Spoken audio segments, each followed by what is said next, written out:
मोहन नाव कोणाचं आहे? कृष्णाचं आहे. कृष्णाचं आहे. मग गोपिका तो आनी जानी आहे. आणि आणि राधा तो दिल की राणी आहे. राधा म्हणजे ज्योती. आता ज्योतीकडे वळूया. ज्योती म्हणजे मोहनजींची सहचारिणी. 50 वर्ष झाली मला. 50 वर्ष संसार केला ज्योतीनी यांच्या बरोबर. यांनी ज्योतीनी यांच्याबरोबर 50 वर्ष संसार केला. Because I love you Jyoti. Okay, हे नोटीस कर तू स्वतः. बरं, एनिवेज, ज्योती आणि तुमचं हे लव्ह अफेअर आहे. ओके, पुण्यामधलं त्या एवढ्या काळामध्ये मागे जाऊन, म्हणजे किती, 50-70 वर्ष, 70 50 वर्ष 50 वर्ष लग्नाला 50 वर्ष झाली. लग्नाला 50 वर्ष 75 वर्ष 16 फेब्रुवारी 75. त्याच्या आधी अफेअरचे पण 5 वर्ष अजून, म्हणजे 55 वर्ष गिना ना. 55 वर्ष. आणि तुमच्या पुस्तकाचे तुम्ही म्हटलेलं आहे की ज्योतीला बोलवण्यासाठी तुम्ही एक खास प्रकारची शिट्टी कॉलेजमध्ये शिट्टी मारत आणि अशी मार ऐकून नाही. पण कॉलेजचं वातावरण शांत होतं ना, अजिबात ऐकली उठायची, कॉलेजमधून बाहेर यायची, वर्गातून बाहेर निघून यायचं. बरं, बघा किती प्रेम आहे. म्हणून शिट्टी जोर असा होता की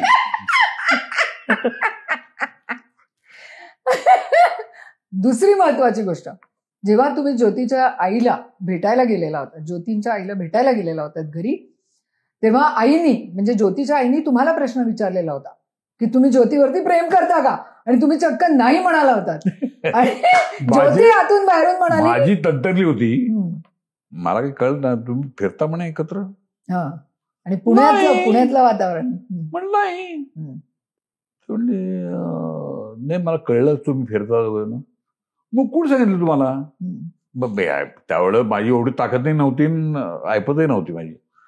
तर तेवढं ज्योती आली बाहेर आणि मी लग्न करीन, ह्याच्याशी करीन, मोहनशी करीन, नाही तर करणार नाही म्हणे. म्हणजे बघा, बोलले असे बोलले. मी म्हटलं की आता तो माझा चेहरा पडला हो. मी म्हटलं आईसोबत बघवे ना, मला आईकडे बघायला मिळालं. खाली बाण घालून बसलो. ज्योती म्हणलं तू बोल. आणि ती बोल, खमकीच आहे ती. ज्योती ऐकतेस ना पुढे. मग ठीक आहे, बघ ऍक्टिव्हिटी घातल्या मला लग्नाच्या की M.Com करायचं, नाटकात काम करायचं नाही. अगं काय? नाटकात काम करायचं नाही. मामा, इथे मामा म्हणजे त्यांचा भाऊ धाकटा, त्यांनी सांगितलं की नाटकात काम करायचं नाही आणि नोकरी पाहिजे. अशा 3 अटी तुम्ही केल्यात तर आम्ही लग्नाला होकार देऊ. तुमचं पण प्रेम स्वच्छ होतं. प्रेम स्वच्छ म्हणजे पहिलंच नाही, 50 वर्ष जगतो असं काय करताय. आणि त्याच्यासाठी नोकरी पत्करली. नोकरी पत्करली म्हणजे शोधायला लागली मला. म्हणजे असं असतं, मुलगी शोधतात. हो, मुलगी शोधतात. असं मी मुलगी म्हणून. बरं हे सोडा, माझ्या भावासाठी मुलगी बघायला, मोठ्या भावासाठी मुलगी बघायला दिवा मुखाची मुलगी ती त्यांच्याकडे आईकडे, माझ्या मोठ्या भावाला. आणि त्याला करायला लागलं बायासाठी. आणि मी केलं. तर त्याचं 15 तारखेला झालं, माझं 16 तारखेला झालं. आणि माझी मेहण्याची बुद्धी 17 तारखेला. असं कलाप्रसादला 3 कार्यक्रम ओळीने होते. त्यामुळे पाहुणे आमच्याकडे खूप होते.